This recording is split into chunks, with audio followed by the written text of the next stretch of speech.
Whoa. What? All right.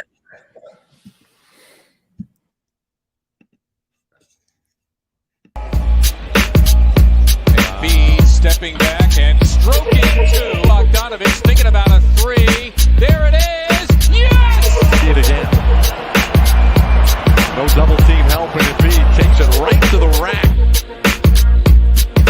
Embiid, step back, jumper. There he is again. The Euro step there. Embiid getting Gobert in a fight.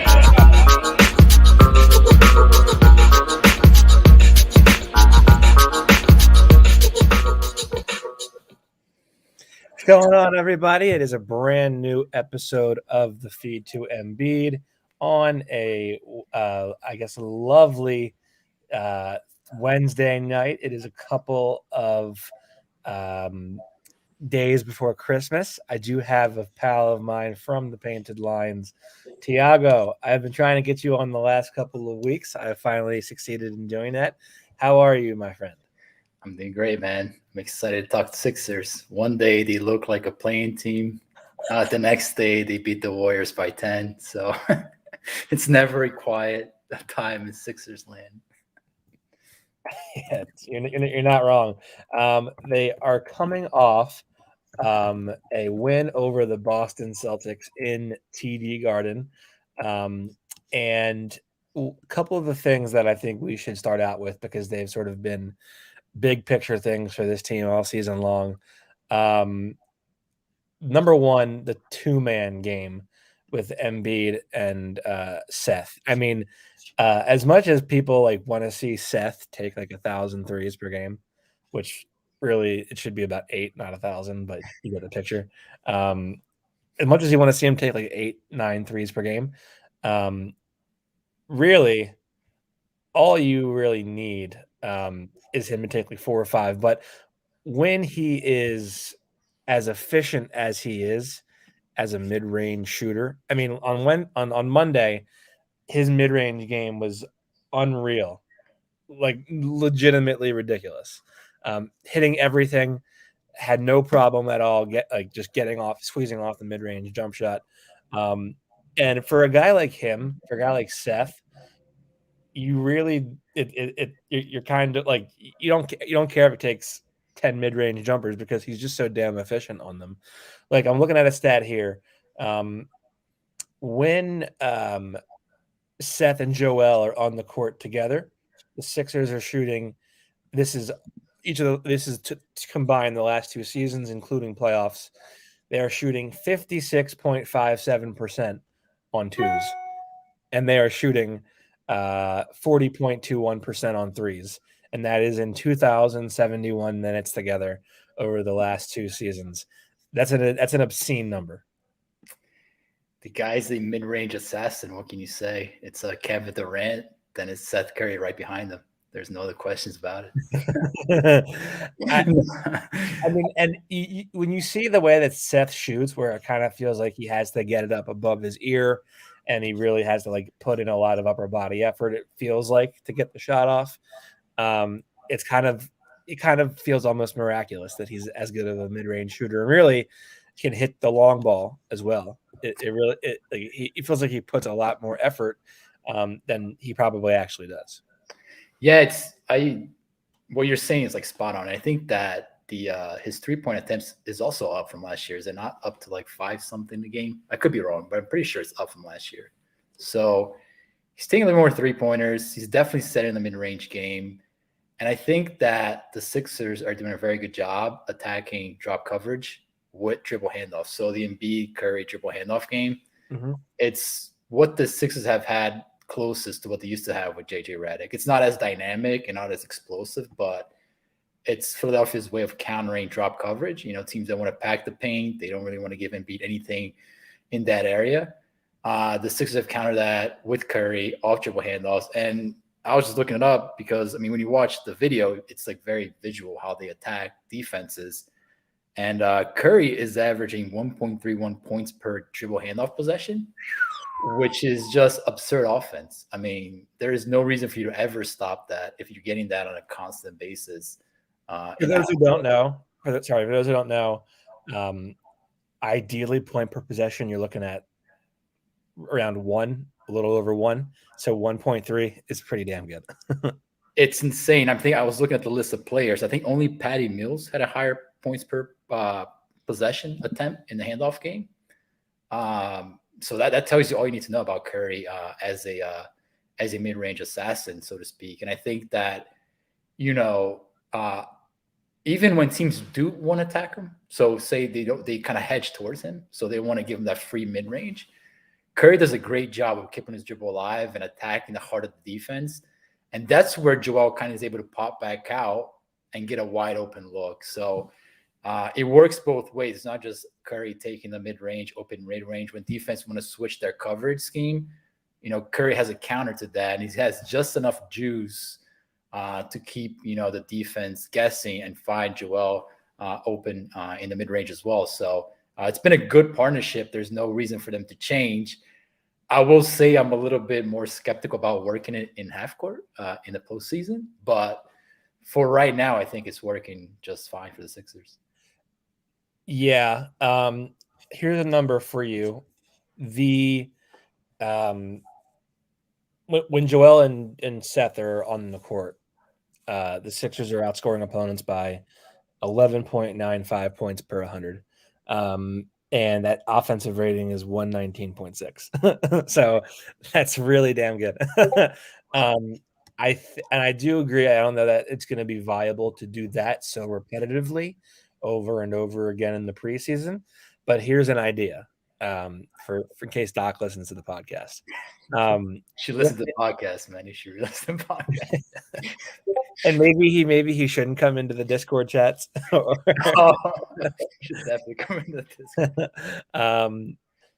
Maybe if Ben comes back, try it with Ben, or maybe try it with Tobias, just to give like a little bit of like an inverted look, or even a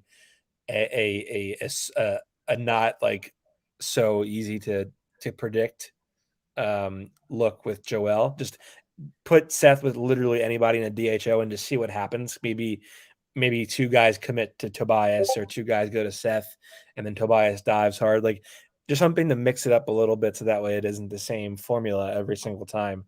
But I think generally any kind of action with Seth in the middle of the floor is going to be a productive look. Anything that allows him to sort of move off ball or like use like his footwork to create additional space is going to be good.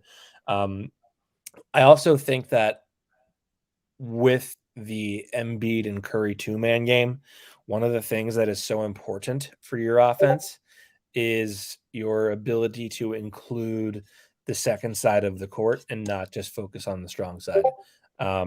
Because the more that you can like spread the ball around the floor and really incorporate both sides of the floor and get off ball actions going, and just sort of put more strain on the defense, make them widen their gaps and help, the better your offense is going to be. Like help defense is so often not like feet of space, but rather like 1 or 2 steps, 1 to 3 steps in one direction. Even like just forcing the help defense to even think a little extra on a possession is like doing your due diligence as and your job as a floor spacer. So I think anytime that like they got a little bit of that action on the weak side of the floor with Tobias in the Boston game, and he got an open 3 off the first possession, just incorporating little off ball actions with the 2-man game, sort of throw the defense off or make them work a little extra, is so huge for your offense. That was really good stuff to see there. And it's something that's been a pattern all season long for the Sixers. And really it's been a focal point of their offense. And I don't think it really speaks as much to the abilities of any one particular shooter, although Seth obviously being great helps. But like, as long as you have a big like Embiid that is versatile and dynamic enough, and a guy that can put the ball on the floor and Seth and make and then score at 3 different levels, you can have an effective 2-man game like that. Yeah, I agree. I think the Sixers have just enough shooting in their half-court offense to make these actions work. I think it gets a little bit trickier when you start introducing guys like Thibault into that lineup and you see the numbers just go like way down when Thiago's in like way that 119 goes down to like 108 or 10 whatever the number is. I don't even know. But the question that I have is, do you see this being a viable crunch time offense in the fourth quarter of playoff games? And the reason why I say that is because even if you watch that Boston game, I mean, they were hounding Curry on every possession defensively. So Tatum, Brown, they were just going after him. And again, Tatum, Brown are wild players, but Kevin Durant and Giannis are not. And they can easily play a guy like Curry off the floor. So my really concern is, how does that work, in a 1-point game with 2 minutes left against Brooklyn in game 5? And like, what do you do with Curry then? That's the main question, I think. I think the same flavor, the same chemical equation over and over again is not viable. But again, if you're mixing in Tobias there, or let's say Ben were to come back, or like literally just like anyone, maybe go a small, or do it inverted with a DHO, that could be different. Like just a different look within the same pattern, I think could help. Just having some variety there. It's so much of the NBA is just showing the same thing in different ways and masking it in variety. And obviously in the playoffs and crunch time, it's get the ball to your best player and get out of the way, in which case it's just going to be Joel versus Kevin Durant anyway, or James Hart, whatever. Anyway. But that's what, the to answer your question, the same look over and over again. No, it's not a winning formula. But if you use that look and branch out in different ways, I think you can get enough out of it where you'll escape games. And, all you need to do is win one or two, 50-50 games, and you're probably in a good spot. Yeah. Now, staying on the Boston game, were you impressed with Jordan Clarkson? I mean, Jason. I know this is Sixers podcast and people don't want to hear any Boston talk, but we got to talk about Jason Tatum and Jaylen Brown, man, because I tell you, I think Jaylen Brown's way better than Jason Tatum.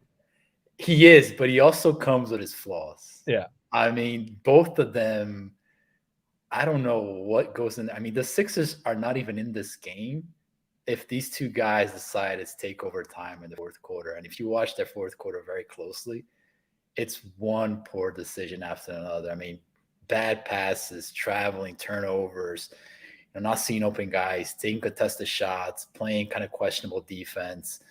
It is one play after another. And granted, I mean, these guys are still somewhat young, but at some point you are, and you just may be a scorer. And I mean, that's why I kind of call him Jordan Clarkson 2.0. I mean, I tease. I mean, the guy is definitely a step above Jordan Clarkson, but there's a lot of plays that you scratching your heads late in games. I thought that they were the main reason why the Sixers got back in the game against Boston. When it all looked like it was all said and done. Now, granted, the Sixers did a lot of things late, Joel Embiid specifically, to kind of wrestle the game away, but that game should have never even been closed. And once these guys started going back into isolation, doing their own thing, it was not something that, if I'm a Boston fan, I would be very pleased watching. And that's not just against the Sixers. That's a repetitive thing with Boston and those two guys. And when you watch Boston closely, it's a constant thing. It's the reason why they're not a threat, and it's going to continue to be a reason until they figured out what to do with that nucleus. But there's some things to talk about in that game as well, I'm sure. Yeah. What I would say about your point about that game shouldn't have been close. Both teams were undermanned, and while the best player for either team was on the Sixers, like just not even in that game, but generally speaking, the best player on the court plays for the Sixers in that game. The Celtics had a positional advantage in the Sixers' two areas of significant weakness. Like Jaylen Brown is a better offensive player than Tobias, Seth, and Danny are defenders, or whomever. Jason Tatum is a better offensive player than Tobias, Seth, Danny, whomever else are defensive players, and Thibault can only guard one guy. And he was all there in the fourth quarter up until the very end, until they brought in Isaiah Joe and he fouled out. I thought Ime Udoka did a terrible job in that fourth quarter. Yeah. Like, he laid out his own blueprint to win the game the first time they played the Sixers, and the Sixers had the same personnel on the floor. Actually, worse because they didn't have Maxey, and they still they didn't sandwich Embiid. They didn't front and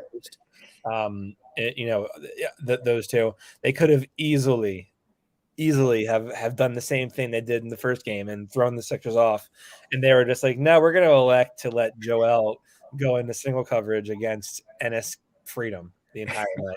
Like, it was a masterclass in how not to coach.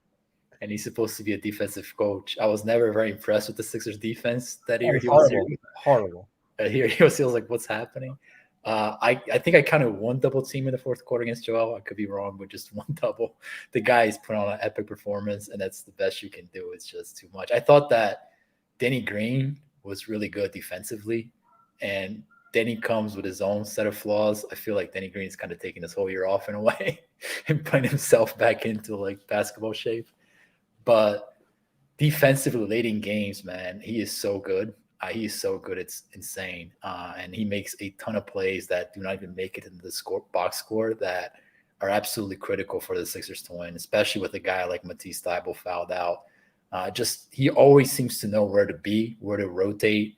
He's got great hands, like plays passing lanes extremely well. So the Sixers, again, they need more of Danny Green, but he was a massive part of that fourth quarter, I thought, filling for Thybulle in critical possessions. And we can talk about Joel. I thought it was a masterclass of Joel Embiid late in that game. I thought that it was everything that he showed as an improvement he put in that fourth quarter. I mean, ability to hit shots off the dribble, score in tight spaces without turning the ball over. He has extremely compact near the rim.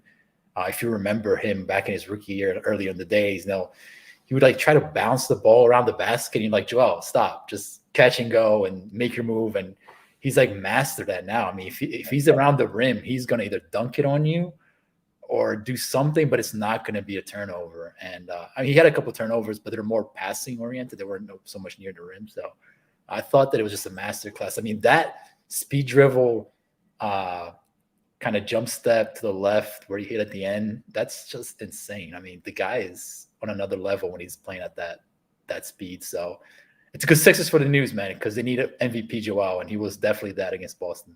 Yeah. I think the one thing about his passing, he needs to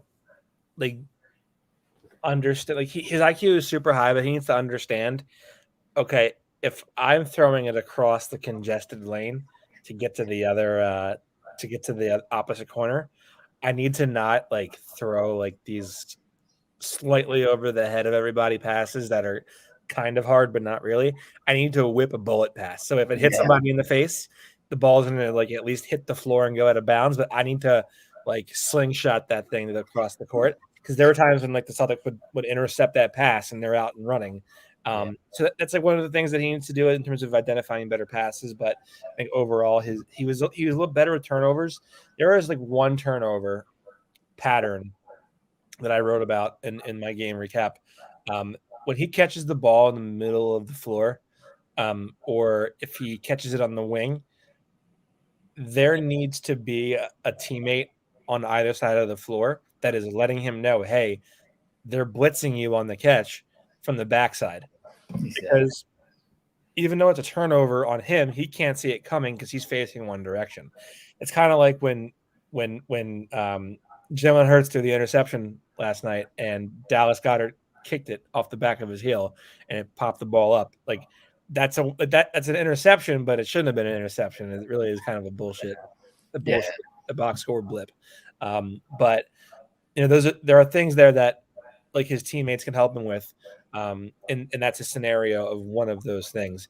But I thought all in all, it was one of those rare nights where, and it's only something that superstars do, but he played a way too many minutes.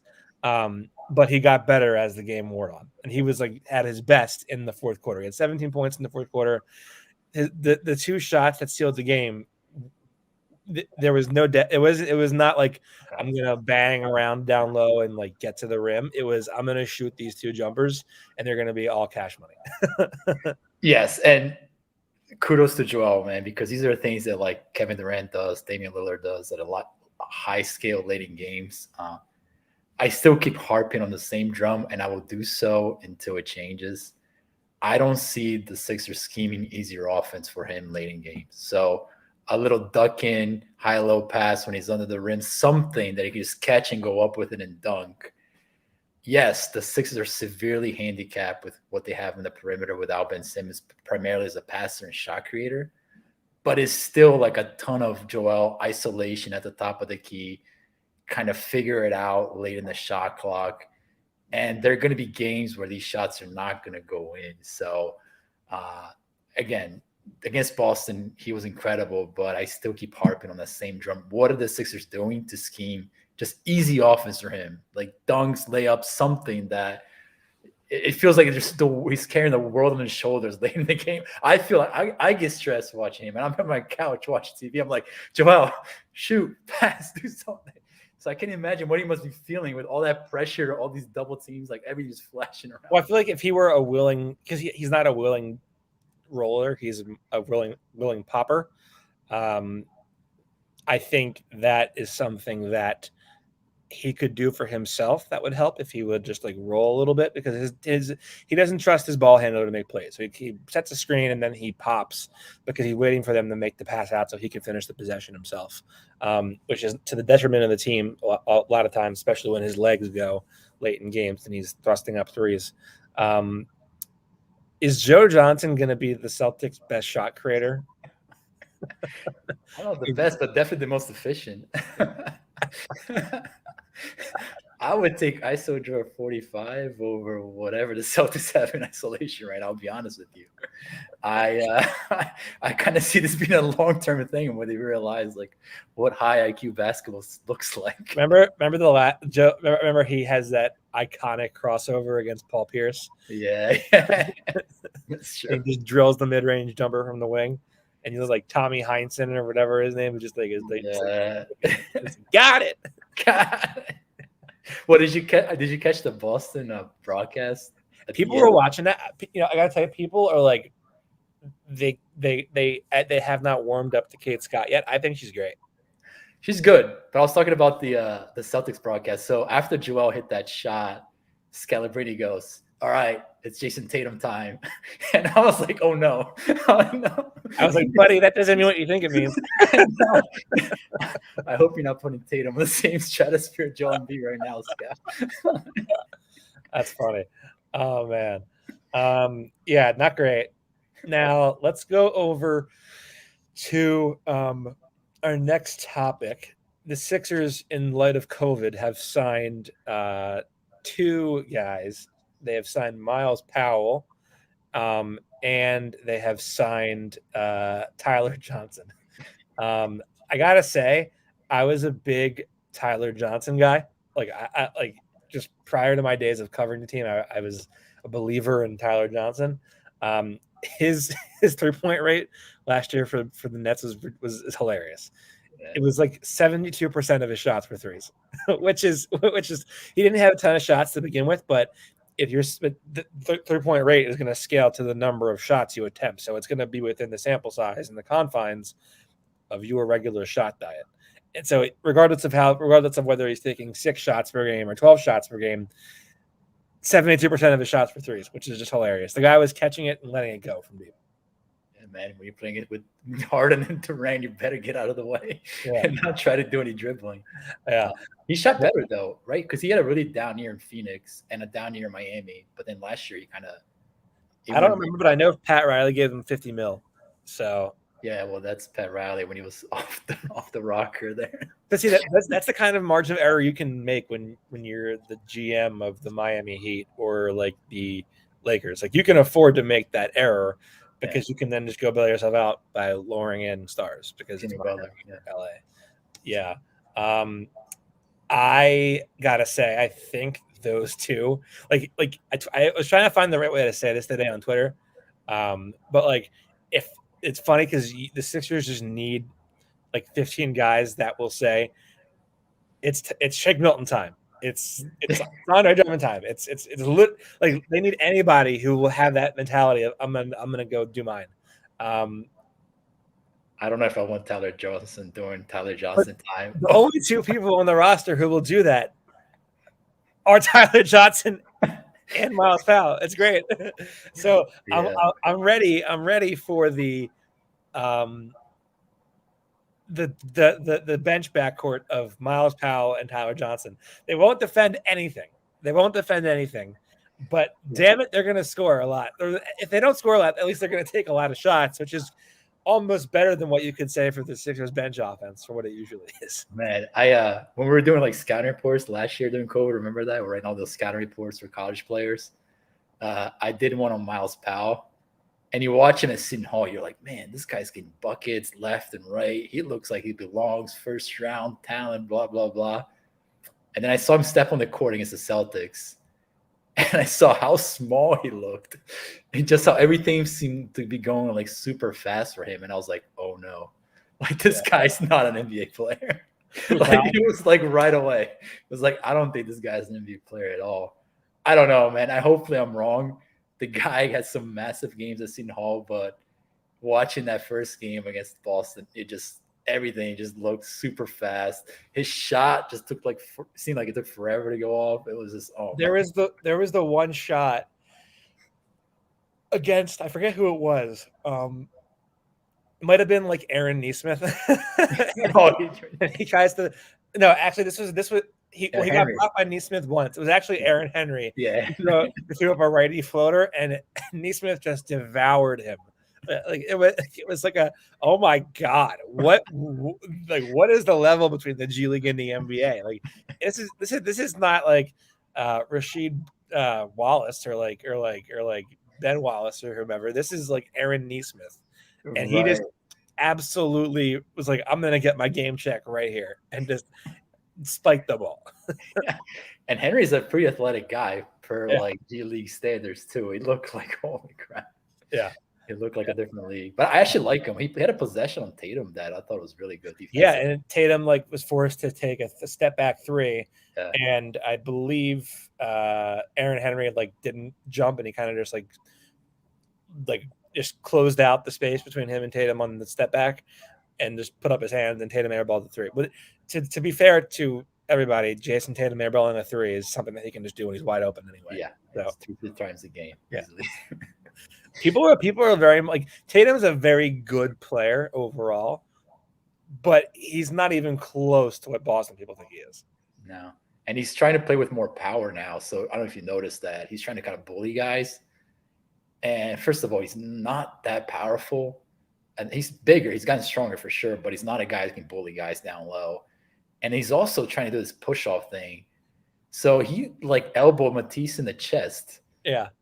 A ref is like, foul right away. And he looks at the ref like, what do you mean a foul? And I'm like, really, man? Like, what are you doing in the summer that you think an elbow in the chest is a viable move in the NBA? Like, so I just think he's gotten way too much isolation in his game. I mean, we talked about him right in this podcast. So we're not going to beat the same drum to death, but it's clear as day, like Boston needs to figure something out between those two. It does not work. It is not going to work, and it doesn't look like it's ever going to work. Who would you keep? I would still keep Tatum because while I do think Jaylen Brown is the better player, I think Tatum's ceiling overall as a scorer fits well with somebody else they can bring in. I think that Jaylen Brown is a better player and a more well-rounded player, but I think from a scorer's perspective, I think Boston is always going to be deficient if they go to Jaylen Brown as like a 1B kind of player, whereas I think Jason Tatum has established himself as a scorer, 26, 27 points a game. We can argue about how he gets there, but it's still like that. It's still 26, 27 points a game pretty consistently. I don't think Jaylen can give you that on a consistent basis. So I think that I would still keep Tatum, and I think you can really get a lot for Jaylen Brown. I think Jaylen Brown's market is pretty strong if he was to be put out there on the market. I don't know. What would you do? I think the best thing for Jaylen Brown would be the one going out, but I think the better player is and I think the better player is Jaylen Brown. So I guess the player that you keep is probably Tatum because, like you said, I think he's a more prolific number one or a prolific number two. I don't think either of them are number ones. Like they're not. Absolutely not. I understand that. No, they're not number ones. And I think the better mold for a number two is probably Tatum, even if he currently is not the better player. But having said that, I think Brown can be an excellent number two. I think so, but I watch him more closely for the last couple of weeks, and I know he's dealing with an injury.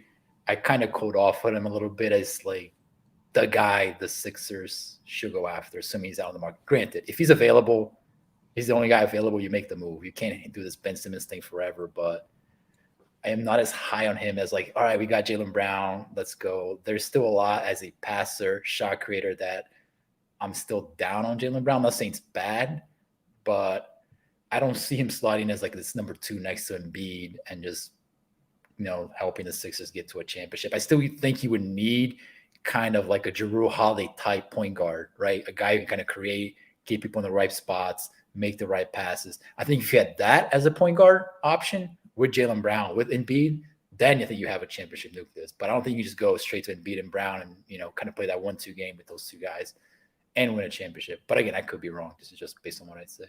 Yeah, I mean, so I think Tatum is a fine number two in certain situations because, like,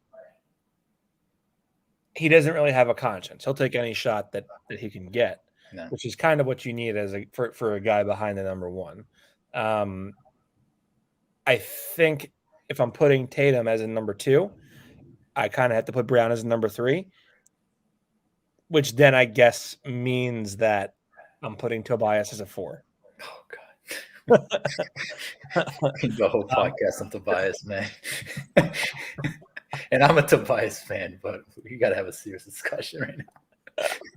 It has been a rough going for Tobias over the last 12 games. He was excellent, though, against Boston. And it was really because he was getting to the rim. I'll tell you want to see somebody who's like vertically limited in athleticism. Tobias, you're never quite sure if he's going to get up there for a dunk all the way. I forget who blocked it, but some Celtic blocked him at the rim, and he had a fast break dunk, and he was like, I think he tried to finesse it a little bit. He tried to get a little fancy with it, but you could even if he hadn't, you could just see up close in the live action or like in the replay that he wasn't there. Like you could not project him getting up to a higher level and dunking it. It was like, oh, he's already heading down to the floor, and the ball isn't even at the rim yet. Remember that Miami game a couple years ago where the Sixers blew that huge lead in Miami with the Horford, Jason Richardson crew, and Tobias tried to dunk like right at the end of the game where all he had to do was dribble the clock out. And he tried to jam it. He botched Bam Adebayo, and you're like, what the hell are you doing? and then of course Hero comes down and nails it. Yeah, that's exactly what it was. Oh my God. And then Tobias got to look at the game winner and missed it in the corner. Yeah, exactly. In overtime. Oh man, what a time. That was quite the year. Let's go over to Thibault. And my God, it's I'll tell you, how do I say this as somebody who covers the team fairly? The roller coaster. It's not getting much better. It's not. His best year from three was his rookie year. Yeah. He actually had a game his rookie year where he hit 5 threes. 5 3-pointers. I was looking at that. I was even going to bring it up on the podcast. If I told you Thibault had 5 3-pointers. And he had like 20 points in a game once, and he was a rookie, which I guess speaks to the limited offensive arsenal that Sixers team had, even though they had like over $100 million in their starting lineup. But it was like he has just been a steady regression ever since his rookie year. He's shooting below 30 from three. You thought maybe you saw something in his offensive game. He could dribble a little bit without turning the ball over early in the season. But now all he's doing really, it's just he can't pass at all. He can't really dribble. He got Jaylen Brown snoozing on a backdoor and dunked it. He's probably their best athlete, but he can't finish.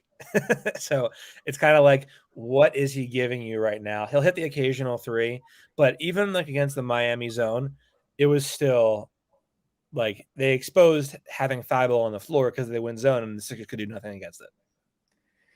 Yeah, man, it's not good. It is not good. I mean, but at the same time, like you'll have a game like Golden State where you're like, this guy needs to be on the floor, right? And even against Boston, I thought that he was really, really good defensive against Tatum. He had 6 turnovers.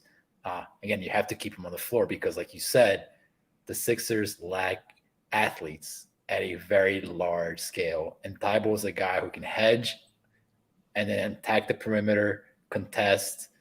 And the Sixers don't have that. Like if you watch guys like Curry, even guys like Maxey in particular is terrible at contesting shots. Leaves a ton of driving lanes open.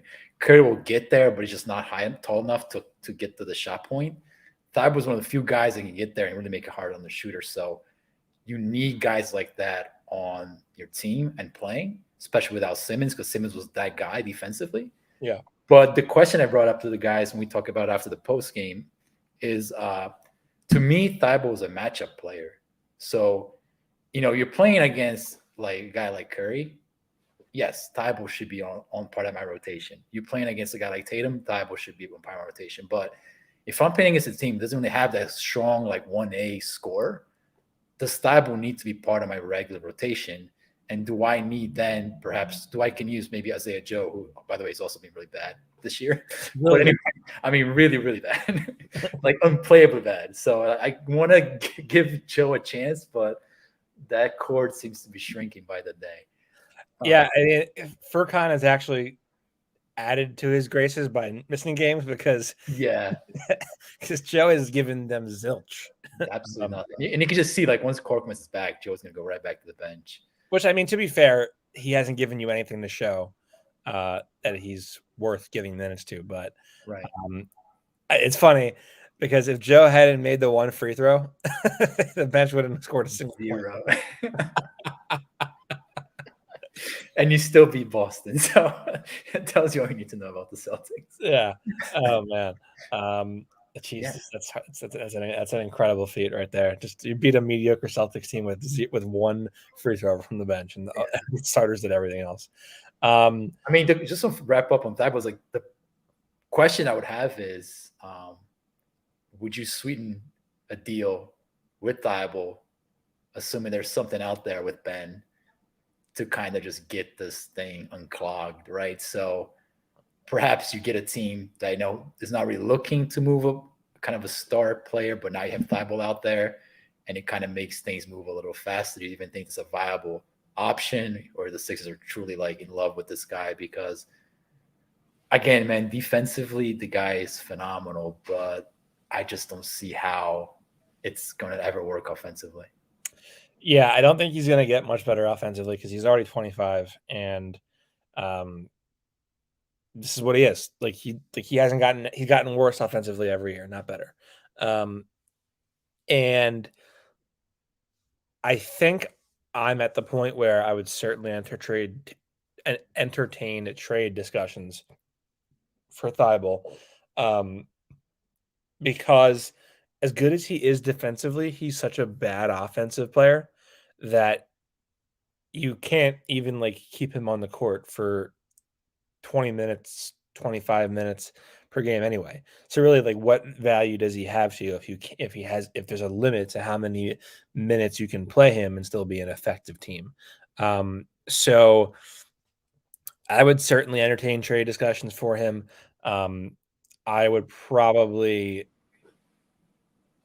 at the very least see what the market is. If it's a first round pick, if it's a couple of if it's a shot creator or something like that, or just kind of anyone that can shoot the ball, probably do that.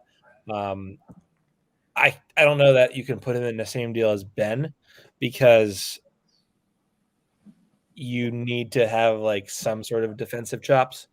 And I feel like if you're gonna put Ben in the deal for Lillard, or whatever other star you're gonna get, there isn't like a dynamic two-way offensive defensive star out there on the trade market right now, unless it's like Jaylen Brown. But even then, I don't know how many. Like, do you really want to trade Thibault in the division to Boston? trade him back to Boston? Yeah, I know Bill Simmons would love that because he brings up Thibault every time he talks. Yeah. Yeah, well, he's no Carson Edwards, that's for sure. Oh yeah, yeah. But yeah, I would definitely say it's open shop on Matisse Thybulle. I don't think you can extend him unless he's going to take less than $10 million per year, which my guess would be his market's probably a little higher than that. Yeah. So I mean, if the question is like, if you're the Sixers and your question is, do we extend him, or do we trade him before he's eligible for an extension? I think you would probably do the trade. Would you do this trade? And again, just hypothetically, would you trade Thibault or whatever you need to add to this for like DeJounte Murray? Yeah. Yeah. Even though Murray comes with his own set of issues, probably not as good defensively, but a little bit of scorer. Yeah. People are like, DeJounte Murray is really taking the lead by storm. Like, he's the number one option on a team that is 6 games under 500. Yeah. He comes with a lot of flaws, man. A lot of flaws. But he will give you that kind of shot. Even if he's coming off the bench, he would give you like that shot creation. He's a great passer. He'd be your starter. Like, he would start next to next to Maxey. But people are like, this is the next up and coming star, and I'm like, I don't know about that. Let's take a minute here to think. But I mean, I would definitely I would trade Thybulle for DeJounte Murray in a minute. Yeah. They got the Hawks tomorrow. The Hawks are on their own COVID binge right now. Kevin Huerter just entered into health and safety protocols while we were on this podcast. Thank you, Jesus. That guy, man. He's a definitely punch the face kind of player, man. Like, wow. You don't think so? He would not make it your top 5 punchable faces? I mean, no. No? Wow. I mean, he has COVID. I hope he's okay. No, yeah. I mean it when he's playing. I mean, he's definitely put the hurt on the Sixers recently. But people are like, this season's a joke, whatever. It's really kind of like the similar season to last season, really. I mean, a lot more volume of guys going to health and safety protocols. But the bottom line is the teams took their turns whooping on the Sixers when they were missing games with health and safety protocols. Now it's the Sixers' turn to return the favor. So I mean, it's kind of like it's always fair in a sense, because just as the Sixers, had some COVID scheduled losses because they were out without Joel, they were out with Tobias, whatever. Now it's their turn to win those games. So they didn't do it against the Heat. They didn't do it against the Nets because they forgot how to play against the zone. That's a whole different story for a different time. But they have a chance to go on the Christmas now, and on a 2-game winning streak. They might be playing the Wizards on Christmas, depending on how this thing goes. Although I think Danny Green just got put on COVID protocol, right? Yeah, he's in COVID. I'm trying to find out more information about that as to whether he's symptomatic or not. I don't know. But yeah, that is something too. So I guess there's a chance that they will be starting like Tyrese, Joel, Tobias, Curry, and Thybulle, which is the exact lineup that got them just blistered by the Heat. Yeah, I was at that game, man. It was painful to watch. That was they got hit by the Gabe Vincent flu. Oh God, that guy would not stop shooting. It's actually really good. Good. Max Strus. He's good. He can shoot. Yeah, he's athletic too. Yeah, he can definitely shoot. The Heat, man, they just know how to play. I mean, I love watching them play. I mean, they are extremely well coached. I mean, not to start that conversation, but you see the level of coaching when those two teams face off. It's your favorite conversation. Hey, I've been taking it easy on Doc, man. There's a lot of Doc chatter. I just listen, watch. Occasionally, I'll throw a jab here and there. But Well, I even wrote in my game story, I was so ready for that Thibault starting lineup to be just garbage because like literally everything that you could there's like ounces of data. Just like you could fill in a fucking yeah, dude, like scale with the amount of data there is don't that that says like you can't start Thibault, you can't play him next yeah. to Embiid, you can't play him next to Maxey, and he's like, nah, I'm gonna throw him in again. You know what's great about that is that Sixers Twitter, when they announced it, they're like, "Oh man, I love Thibault in the starting lineup. It's about time." Like, wait, so you love Thibault, but you don't love Ben Simmons, right? Because Ben Simmons doesn't shoot, but passes, plays defense, dribbles, does everything else that Thibault can't do. And they're just like I don't know, man. I mean, on one hand, it's like Thibault or Ben's a max player. He's a max contract, and he's a number one overall pick. You have high expectations. He also has a certain level of baseline talent that he can get by on and still be an effective NBA player, Yeah. at least in the regular season. Whereas Thibault, he can't. He had moments where he's not effective in either the regular season or the playoffs, and he has no baseline level of skill except for the defensive side of the ball. But even then, he's not like a consistent like gut punch defender like Ben is. Yeah. Thibault will have games where he's great. He'll have games where he has 3 fouls in the first half, and you have to like use him sparingly in the second half. Yeah, absolutely. He's Yeah. playing stronger. I actually think he can play a little more at power forward this year than Thibault, years past. Yeah. that would be a fun lineup. If they could get him to be effective in the short roll, Yeah. that would make your offense so much more dynamic. Yeah. Like Yeah. whether it's just making a simple pass out of the roll or just like beelining to the rim for a dunk, using him as a screener has the ability, in theory, to be super effective. I wonder if if Ben were to come back, if they were to just be like, here's Draymond Green. Watch how Draymond Green plays. Be Draymond Green. That's all he needs to do. That's the third time you said if Ben were to come back. Do you know something that we don't know right now? No, but I'm just thinking like, Because I rolled that ship to me has sailed already entirely, man. no, I'm just thinking like if he isn't gone by the trade deadline, Okay. it would only make sense for him to come back and play because at that point you're not getting out until the summer anyway, and you're losing money. So why wouldn't you just play? Like it makes literally no sense. I agree with you wholeheartedly. But if you play and you come in at like half-heartedly, half speed, do you at that point start really chipping into this trade value? I think his trade value right now is what it's always been. I don't put too much stock in that postseason stuff because I think there are other stuff at play. But I think if you're to come back and play at that same level again, then I think teams will start looking at this like, what do I have with this guy? Right? Is this guy truly like the All-NBA player we saw 2 years ago, or is just like a shell of himself now? Well, I think at that point the Sixers would be like, all right, let's shut this down and not let him Shut play. this down. Yeah. We'll pay you to not play. Yeah. Please stop showing up. I mean, everything that I've heard just from my own research is that he hasn't been or he's been there doing his individual workouts, and he's been like, he's been coming into the facility. I don't know or think that there's been any kind of team exposure. Like, I don't think he's been doing things with the team. We damn sure haven't seen him lately. I will tell you this: it is funny when Daryl or Doc know that, or when Daryl or Elton Brand know that like Keith isn't there, or Derek isn't there, or Kyle isn't there, they'll make their way downstairs out of their offices and they'll show themselves at practice. But then when they know that the Kyle is there or Keith is there or Derek's there, you don't see a word. You don't see them at all. You don't want to have to deal with the questions. Yeah, and then even when they do show, they keep on the other side of the court, so that way you can't go over to them and ask them. Oh, man. All right, Thiago. Well, what do you got coming up?